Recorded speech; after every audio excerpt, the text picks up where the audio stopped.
Good afternoon, everyone. So, the today's topic is diet in chronic renal failure. I am dietitian Archana Sinha, working at SGPGI. CKD is defined as the kidney damage for more than 3 months, as defined with either the structural or functional abnormality of the kidney with or without any derangements in the GFR, or if the GFR is less than 60 ml per minute with or without any kidney damage. And we all know that nutritional care of the patient with renal disease is really complex. Diet and nutrition plays a vital role in the management of patients with CKD, especially the ESRD patients under dialysis. So we dietitian, we can contribute a lot in the clinical management of these patients by planning a realistic meal plan which they can easily follow, not a very tough diet. We have to make a flexible diet chart while managing the balance of each and every nutrients. It has to be tailor-made and individualized rather than a dietary generalized or customized diet chart for everyone. So before starting, we should know the stages of the chronic kidney disease. We all know that the GFR, the glomerular filtration rate, is the basically the universally accepted unit for the function of kidney. The National Kidney Foundation has classified the chronic kidney disease into the 5 stages depending upon the GFR calculated by the CG equations. And the lowest stage is having the highest GFR, and as we can see that the RRT means the renal replacement therapy, any modality of the dialysis like hemodialysis or the peritoneal dialysis or the transplant is needed at the stage 6 when the GFR falls below 15 mg per minute. And ideally the patient should reach to the nephrologist as soon as possible, but unfortunately patient reach to the nephrologist very late. So our primary focus should be here, at least at stage 3 patient should reach to the nephrologist. And the protein energy wasting, it starts at the stage 3, but it occurs even earlier because of the inadequate nutritional management or because of the diminished nutritional intake in pre-dialysis stage. And as the GFR starts falling below 15 ml per 15, then the stage is end-stage renal disease. At this time, the nutrition is really compromised. Especially in Indian scenario, we can see that the malnutrition rate go as high as 75% in dialysis patient, and even if we can very well see that even at stages 2, 3 and 4, the malnutrition is really high. It is somewhere around 28 to 48%. So we can say that nutritional parameters and nutritional management is the cornerstone in the management of the chronic kidney disease patients. And once it progresses to the end-stage renal disease, the nutrition becomes one of the most critical and vital component of medical care plan. In spite of so very high prevalence of malnutrition in patients, most of the center lacks a dietitian and seldom an attempt made to monitor the nutritional status, to improve the nutritional status of these patients. We can see that after working in this field, after with so many years, with so many patients, we have seen that the Indian CKD patients are predominantly vegetarians. More number of patients are diabetics. Most of them are associated with atherogenic lipoprotein profile. So more cardiovascular involvement is there, and sometimes self or the family imposed dietary restrictions are there.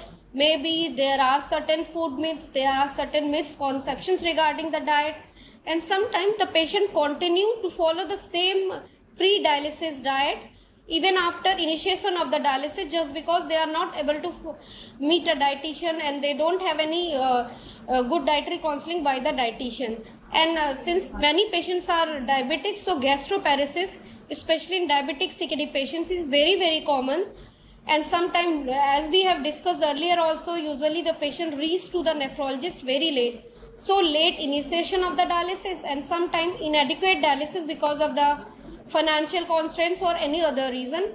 And sometimes dialysis related losses are not fully compensated because of inadequate intake of the dietary protein energy intake. So majority of these patients are already malnourished when they come to the nephrologist or they initiate the dialysis. So being a dietitian, next question arises, is dietary counseling important? Yes. Heng et al. Have shown that the dietary counseling by a dietitian is able to improve the nutritional status in the peritoneal dialysis as well as the hemodialysis patient. Even at our center, we have published a paper in International Journal of Peritoneal Dialysis. We have shown that the repeated dietary counseling by a dietitian helps to improve the nutritional status and various clinical outcomes in our patients. So we can say that many of the nutritional problems we have discussed earlier can be mitigated through proper nutrition education, implementing suitable nutrition screening and assessment programs, and providing various nutrition interventions which are patient-centered. If we are able to clear the food myths and misconception by providing a patient-friendly, realistic meal plan, then we can improve the nutrition status of our patients. So the dietary goal should be to prevent the malnutrition and the prevention and treatment of various associated comorbidities, which is very common in our CKD patients, like hypertension, diabetes, hypothyroidism, dyslipidemia, secondary parathyroidism, and renal anemia and metabolic acidosis. So the emphasis should be to optimize the nutrition needs and improve the quantity as well as quality of diet of these patients. A good meal plan with appropriate food choices as per the taste of the patient will help to minimize the buildup of the uremic toxins and fluid buildup in the dialysis treatments. And it also improves the nutritional status, functional status, and various clinical parameters of the patient. And it also helps to preserve the lean body mass. But we have to remember that there is not a customized or standard or fixed renal diet. It has to be individualized for each and every patient. So as per the guidelines are concerned, the calorie intake of patients should be around 35 kilocalorie per kg per day if the patient is below 60 years, and it should be around 30 to 35 in the patients above 60 years of age. Calorie restriction is needed in the patients who are overweight, obese, or more than 65 or 70 years of age and leading a very sedentary life. The latest KDOQI guidelines in 2020, they have prescribed an energy intake of 25 to 35 kilocalorie per kg per day in a metabolically stable patient, depending upon their age, gender, their physical activity level, their body composition analysis, because some of the time patients are having fluid overload, and the stage of CKD and presence of comorbid illness and inflammation if it is there, to maintain the normal nutritional status.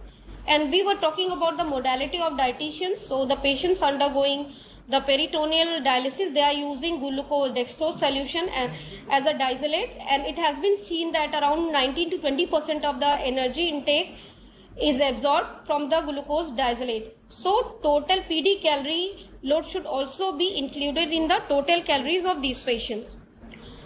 And 3-day dietary recall method is used as a preferred method for assessing the dietary intake in these patients. However, 24-hour dietary recall, food frequency questionnaire, and NPCR, which is considered to be a very valid method to assess the positive nitrogen balance or negative nitrogen balance. Studies have shown that nitrogen balance studies are very important in our patient. So if possible, these methods can be considered as alternative methods for assessing the dietary intake, especially the energy and protein intake in our CKD patients. And I'll say to a dietitian that symptoms of anorexia, nausea, vomiting, their dietary habit, pattern, frequency, and timing of the meals should be carefully evaluated, calculated, and you should compare it with the recommended intake so that we should know the nutrition gap. Accordingly, we can do the proper dietary counseling to fill this gap. As we were talking about the body composition analysis, or the CKD patients are usually, they are associated with fluid imbalance. So sometimes body weight estimates are used for calculation of nutritional needs. needs, because don't have robust standard reference norms in CKD patients. So guidelines suggest that it is reasonable to use your own clinical judgment to determine the method for measuring body weight, whether to use the actual body weight or the history of weight change, means patient is losing weight, patient is gaining weight, or if there is no change in the weight. When in that case, if there is no change in the weight of the patient, then blood pressure is a good clue. If patient blood pressure is poorly controlled, or patient has recently developed any congestive heart failure, then it may indicate the fluid overload. So in that case, we should take in the post-dialysis weight in the MHD patient and post-drain weight in our PD patients. An adjusted edema-free body weight is used in case of patients whose edema-free body weight is less than 95% or more than 115% of the standard median weight. Now coming to one of the very important macronutrient, which is protein, that is the more nutrition of interest in our CKD patients. So we can say that very low protein can lead the patient to the malnutrition, and too much protein can lead to the buildup of urea and increased creatinine in our patients. So a right amount of protein is very much needed in our patients. So let's discuss some background things. Like we have discussed, majority of our patients are vegetarians, and they already consume very less amount of protein as compared to recommended by our National Institute of Nutrition, ICMR. So we can see that in our patient, the quantity of protein is not a big problem, but we need to focus on the quality of the protein. So we have to optimize the nutrition need of the patient in terms of the quantity as well as the quality of protein consumed. And protein restrictions should not be over restricted. It should not be routinely advised without estimating their protein intake. If they are already taking low amount of protein, then we should not restrict the things. And most importantly, sufficient amount of calorie is needed for sparing protein to prevent the patient landing into catabolic state, falling into the malnutrition. So sufficient calories is very much required. For the patients who with GFR less than 25, means the CKD stage 4 and 5, and patients who are not on dialysis, the planned low protein diet of 0.6 gram per kg per day should be given to these patients. But for the patients who are not able to maintain adequate dietary energy intake for such a low protein diet, then we can go up to 0.75 gram per kg per day. For the adult patient who are stable with CKD 3 and 5 and not on dialysis, then dietary protein intake for such patients should be around 0.6 to 0.8 gram per kg per day to maintain a stable nitrogen nutritional status, as well as to maintain euglycemia in diabetic patients. And for the patients, as we have early seen that the earlier guidelines, they have focused more on the intake of high biological value of protein. They were focusing that at least 50% of the protein should be from high biological value protein. But the latest guidelines by National Kidney Foundation, KDOKI, as there is not sufficient evidence what is the effect of particular type of dietary protein, whether the plant protein or animal protein, in terms of their effect on the nutritional status of the patient, the serum calcium level, serum phosphorus level, or the lipid profile. So the guideline recommend that we can, depending upon the preference of the patients, whether the patient is willing for the animal or the plant protein, we can provide them.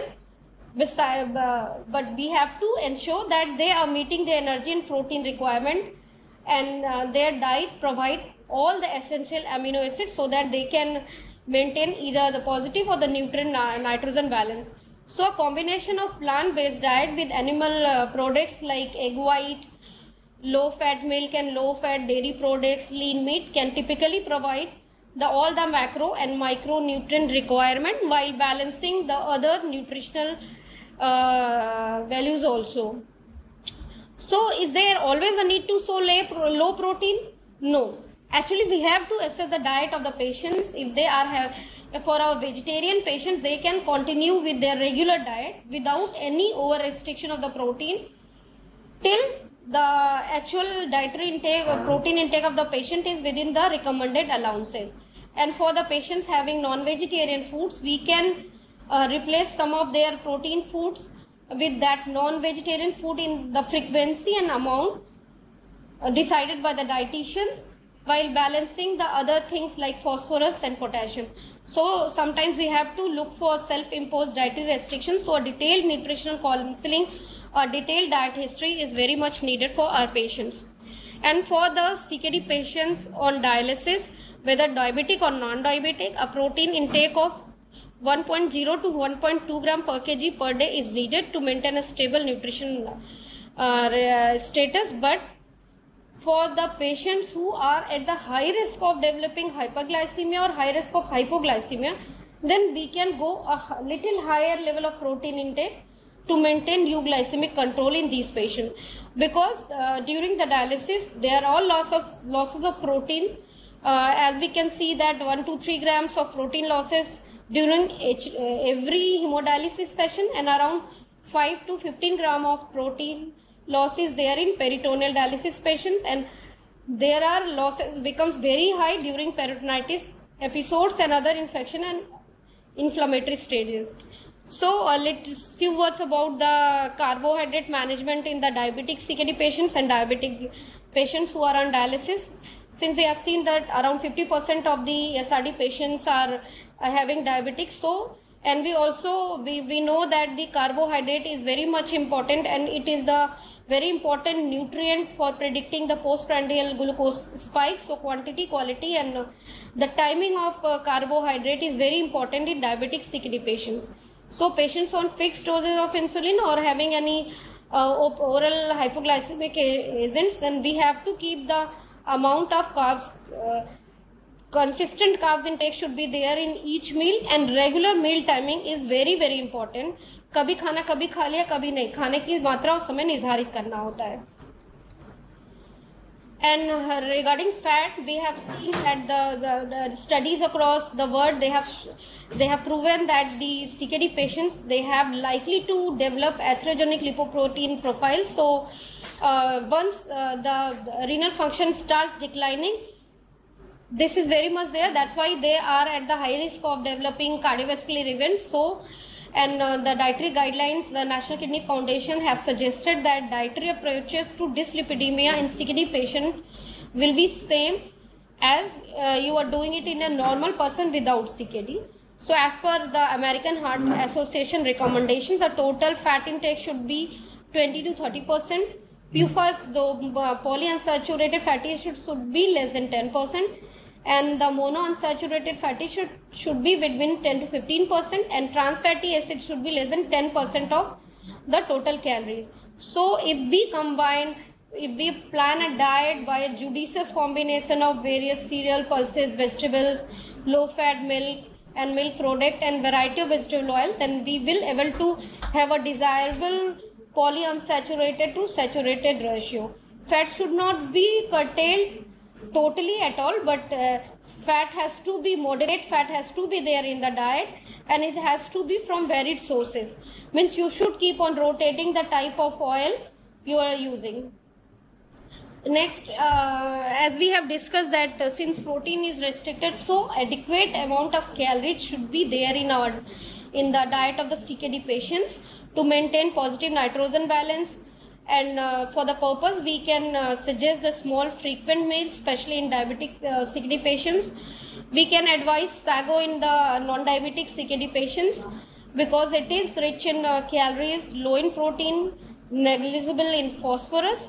And we can advise to add arrowroot, sago, rice flour to wheat flour only when if it goes well with the taste of your patients. We can advise ghee and dal on chapati, but total fat has to be considered for very obese patient, overweight patient, and who is leading a sedentary life. The amount of oil has to be restricted. Similarly, desserts can be made with sago, rice and arrowroot in non-diabetic patients. Again, you have to control the total amount of salt, sugar, in our patients. One of the very important electrolyte and this mineral is potassium. So thumb rule is to give 1 milliequivalent of potassium per kg per day in CKD patients, with the goal of maintaining it somewhere between 3.5 to 5, or it depends upon the lab values also. So the guidelines suggest that one need to adjust the dietary potassium to maintain a normal serum potassium within the normal range. So cause if the patient is coming with the hyperkalemia, means high potassium level, then we have to find out the possible causes of hyperkalemia, and immediately it has to be rectified. So possible causes could be the intake of potassium rich foods. Chronic constipation could be causing hyperkalemia. Sometime uncontrolled blood sugars may cause hyperglycemia if patient is having any type of infection, or if it is sometime associated with metabolic acidosis also. We also need to look for the drug nutrient interaction if the patient is having ACE inhibitors or ARBs, or having a very low GFR, or patient is a habit of chewing tobacco. So we need to take a proper diet history. If the patient is taking any salt substitute, most of the time patients come कि low sodium वाला salt ले रहे हैं, लोना salt ले रहे हैं, या सेंधा नमक ले रहे हैं, तो we have to take a proper diet history. Apart from this, being a dietitian, we need to review the medical prescription of the patients. If the patient is having any medications which is sparing potassium, then we have to take into consideration also.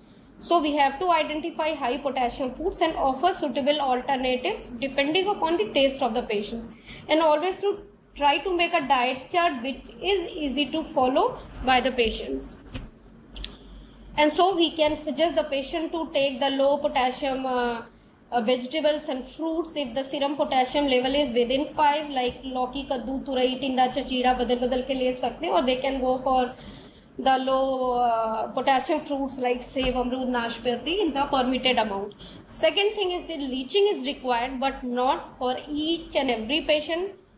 Only it has to be done only the patient is having hyperkalemia if the serum potassium level is high. That too for a certain duration, for a week or so. Then the person has to repeat the potassium level. Once it's come down to normal, then we can allow the patient to go for vegetables with and dal without leaching. And the phosphorus is the next very important mineral for the CKD management, because most of the time patient, especially the dialysis patient, they come with hyperphosphatemia. And this is a very challenging thing to manage the hyperphosphatemia in our Indian CKD patient. And dietary counseling is very important. It plays an important role in managing the hyperphosphatemia. So we should counsel the patients regarding the various dietary sources of phosphorus. And the most important thing is bioavailability of phosphorus. All the animal protein as well as the plant protein sources, they are rich in organic phosphorus, 40 to 60% of which is absorbed.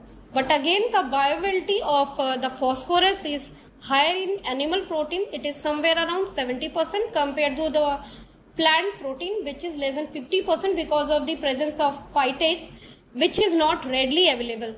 So this is actually beneficial.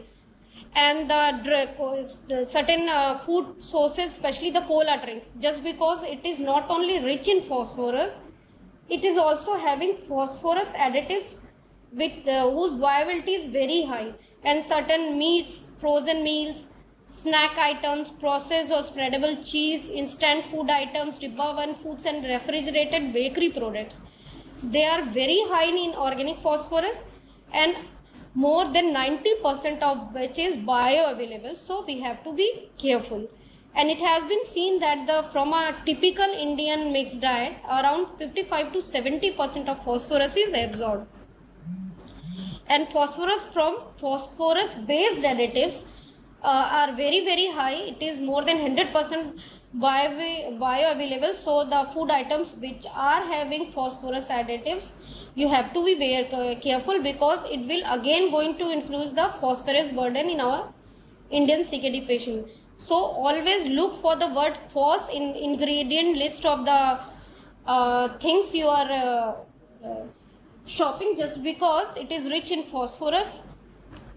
And the important thing is that we were talking about the bioavailability of phosphorus. So the bioavailability of phosphorus from the vegetarian food sources or the plant food sources is actually low. So we can take the advantage of low bioavailability of phosphorus in our CKD patients while planning a diet low in phosphorus but high in protein, especially for our dialysis patients. So the DOKI guideline, they have suggested the use of this phosphorus to protein ratio for proper management, patient education and managing the hyperphosphatemia in our patients. So we can see, we have calculated this protein to phosphorus ratio based on the new NIN 2017 guidelines. We can see that the egg white is the food which is having the least phosphorus to protein ratio compared to egg yolk, which is having 36.3 times high phosphorus compared to protein. So the risk, since protein is very important for the patients on dialysis, so what we can do is we can restrict the non-protein sources of phosphorus like cola, dates, gajar and nuts, which is more effective, more safer way to prevent malnutrition as well as managing the hyperphosphatemia in these patients. Therapeutic strategies for the phosphorus control is the restriction of dietary phosphorus and reducing the intestinal absorption of the phosphorus by using suitable phosphate binder along with meals. We have to remember that phosphate binder has to take along with the meals. So whenever you are taking the history from the patient, always suggest your patient to have the phosphate binder with meals.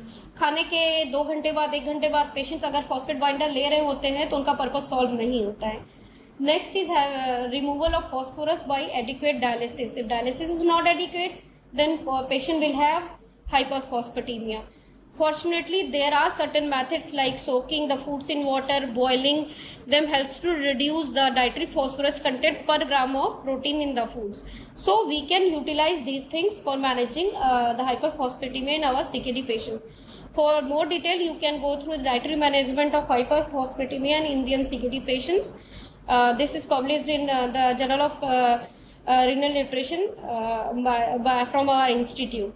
So sodium, dietary sodium as well as salt has to be restricted. The latest guidelines suggest that the sodium intake should be less than 100 millimole per day, or it should be less than 2.3 gram per day to maintain normal blood pressure, to improve the volume control, to reduce the proteinuria if it is there, and to maintain a desirable body weight. The most important thing is that we have to remember that the serum sodium level is not always a true indicator of dietary sodium intake in CKD patients, especially if the patient is having any fluid overload, as we can see in case of dilutional hyponatremia, because the fluid retention or volume overload can actually dilute the elevated serum sodium level. आपको दिखता है sodium कम है पर actually वो ज्यादा है, तो we have to be careful in such patients. So serum sodium level in such cases has to evaluated in conjunction with the fluid status. So one should be aware of the practical aspects of reducing the salt in our patients, so we can teach our patient to reduce the amount of salt and cooking and preparation of the meals over a period of time. And you can we should use the fresh ingredients rather than preservative items, and one should use the prescribed amount of salt but none afterwards, or cook without salt or add the prescribed amount afterwards. और जितने भी डिब्बा बंद चीजें हैं, smoke meets है, mono sodium glutamate जो Ajinomoto होता है, जो विच इज 100% सोडियम बाइवेट, इन चीजों को कम करना है. And the patient should develop the habit of reading the food levels. So now the salt is restricted, dietary sodium is restricted. So for increasing the palatability of diet, making the diet more palatable, more tasty, one can use the certain spices and herbs. Again, portion size matters. So I'm just scrolling through certain nutritional values based on IFCT 2017 data from NIN ICMR. we can see that according to new values, the dhuli dal and the chilke wali dal are more or less similar in the potassium and phosphorus level. So studies are needed to regarding these things, ki whether it has any effect on the serum potassium and phosphorus level by using khadi dal, chilke wali dal or dhuli dal. Next, we can see the potatoes, coconut water, bale fruit. They are very rich in potassium, so it has to be restricted. But we can use the garlic, hing, methi dana and turmeric in cooking in small amounts, and coriander powder, cumin seeds and chili powder in small quantity. And there are the things like we can see palak, bathua, chalai, methi ka saag. They are really high in potassium. And the egg yellow portion is very high in phosphorus, so again it has to be restricted in the diet. All the green leafy vegetables should be restricted because around 100 gram of this contains 10 to 16 MEq of potassium. And any salt substitute, as we can see that the low sodium salt is containing 5 gram of salt contains around 10 MEq of potassium. So salt substitutes should be avoided once the patient come with the declining renal function. So we need to say no to fruit juices, vegetable soups, green leafy vegetables, coconut water, and the salt substitute, bale fruits and lotus fruit. Again, the spices and condiments can be used in a small quantity after quantifying their potassium content. Again, the portion size is important, so थोड़ी मात्रा में use कर रहे हैं कभी कभी तो कोई बुराई नहीं है.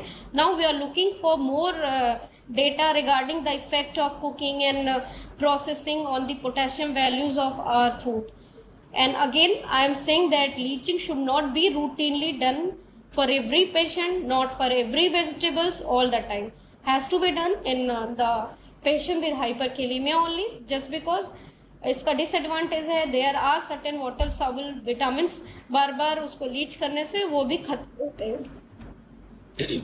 Now the fluid balance is very important to our CKD patient. The thumb rule is to give a fluid of we have to look for the previous day urine output plus 500 ml if patient is dry, or 200 to 300 ml if patient is edematous. Sometimes if the patient is coming with gross fluid overload, then we have to do create a negative fluid balance. So we can say that fluid requirement varies markedly from patient to patient depending upon the blood pressure, residual renal function, presence of any congestive heart failure, and sometimes we need to restrict the fluid further in case if the patient is having there is sudden increase in the intradialytic weight gain, CHF हो रहा है, edema हो रहा है, और patient is having poorly controlled blood pressure. So it has to be properly evaluated. One has to do a detailed physical examination for extent of fluid overload. Take a detailed history from the patient, not only for the diet but also for the fluid intake, their urine output. If the patient is on dialysis, then the ultrafiltration they are doing. So for the peritoneal dialysis patient, always look for the pattern of weight gain, compliance with the solution tonicity, means the exchanger they are using 1.5% का bag use कर रहे हैं, 2.5% का या 4.25% का. And for the patient on hemodialysis, one has to look for the intradialytic weight gain. We need to counsel the patients की छोटे छोटे ग्लास में पानी पीना है आपको. आप कई बार पेशेंट टोटल फ्लूइड जितना बताया है आप नापना है कि जितना पानी आपको अलाउ है फ्लूइड. सबसे पहले तो ये जानना जरूरी है कि फ्लूइड का मतलब सिर्फ पानी से नहीं है. दूध, चाय पानी, दाल का पानी या whatever liquid they are taking is contributing to the fluid intake. So नाप के उन दिनों पानी लेना है. छोटे छोटे ग्लासेस का इस्तेमाल करेंगे. दाल गाढ़ी ले सकते हैं, हंग कट का इस्तेमाल कर सकते हैं. बहुत प्यास लग रही है, गर्मी है, तो आप आइस क्यूब्स का इस्तेमाल कर सकते हैं. गीले कपड़े से मुंह पोंछ सकते हैं. इस तरह से धीरे धीरे करके फ्लूइड को कंट्रोल करना होता है. And also we need to teach our patient so that they should become a able food label reader, not only to see the macronutrients like calorie, protein, fat, but for the CKD patient they should look for the the mineral content also, because sometimes the sodium chloride is replaced in foods with potassium chloride. So do check the ingredient list, because it can lead to the hyperkalemia in the patients. And look for the phosphorus or for the word phos for in the ingredient list, because there could be some hidden phosphorus additives as food additives. As we have discussed, the viability of this is 100%, so be aware. So since we have discussed earlier also, around 75% of the patients at the initiation of dialysis are malnourished, and malnutrition once established is very difficult to correct. So we have to go for a correct and appropriate dietary advice, and individualized dietary counseling of each and every patient is very, very important at every stage of CKD as well as at the initiation of the dialysis. We have to clear doubts and misconceptions and myths regarding the diet and foods, and individualized realistic meal plan should be done for every patient if possible at early stages of CKD and at the initiation of dialysis, because आप pre dialysis phase में हम low protein diet दे रहते हैं. Once patient is initiated on the dialysis, then patient has to take a high protein diet. So nutrition counseling at the initiation of dialysis is very, very important with regular follow up on ongoing basis. एक बार counseling से काम नहीं चलेगा, इसलिए patient has to come to the follow with their biochemical parameters and diet diaries to prevent the malnutrition. Thank you.